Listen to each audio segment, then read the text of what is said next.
Welcome to I news. నేను సోనియా. అంతర్జాతీయ దౌత్య రంగంలో ఒక అసాధారణ పరిణామం. కాబూల్లో తాలిబాన్ తిరిగి అధికారం చేపట్టిన తర్వాత ఆఫ్ఘనిస్తాన్ తాత్కాలిక విదేశాంగ మంత్రి అమీర్ ఖాన్ ముత్తకి భారత్ లో పర్యటిస్తున్నారు. ఒకవైపు ఆయనకు సాదర స్వాగతం పలుకుతూనే మరోవైపు న్యూఢిల్లీని చుట్టుముట్టిన ఒక కీలకమైన డిప్లొమాటిక్ డైలమా. ఆ డైలమా ఏంటంటే, ముత్తకి పక్కన ఎగురవేయాల్సిన జెండా ఏది? తాలిబాన్ జెండానా లేక పాత ఆఫ్ఘనిస్తాన్ జెండానా? ఒక జెండా గుర్తింపు సమస్య రెండు దేశాల మధ్య సంబంధాలను ఎలా ప్రభావితం చేస్తోంది? ఈ టెన్స్ ఆప్టిక్స్ వెనుక ఉన్న రాజకీయ సమీకరణాలు ఏంటి? ఇప్పుడు చూద్దాం.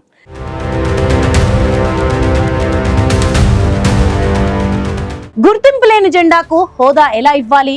అందుకే ఢిల్లీలోని ఆఫ్ఘాన్ ఎంబసీలో ఇప్పటికీ పాత ఆఫ్ఘాన్ జెండానే రెపరెపలాడుతోంది. గతంలో విదేశాంగ కార్యదర్శి విక్రమ్ మిశ్రీ ముత్తకీతో దుబాయ్ లో మీట్ అయినప్పుడు ఏ జెండాను డిస్ప్లే చేయకుండానే ఈ డైలమాను తప్పించుకున్నారు. కానీ ఇప్పుడు ఢిల్లీలో ఈ టెన్స్ ఆప్టిక్స్ ను ఎలా మేనేజ్ చేశారో ట్రేడ్ అండ్ సెక్యూరిటీ ఎజెండాగా ఈ చర్చలు జరుగుతున్నాయి. టీఏపీఐ పైప్ లైన్, మానవతా సహాయం విషయంలో భారత్ నిబద్ధత కొనసాగుతోంది. డిప్లొమాటిక్ రూల్స్ కి కట్టుబడి ఉండాలా లేక ప్రాక్టికల్ రీ ఎంగేజ్మెంట్ వైపు వెళ్లాలా?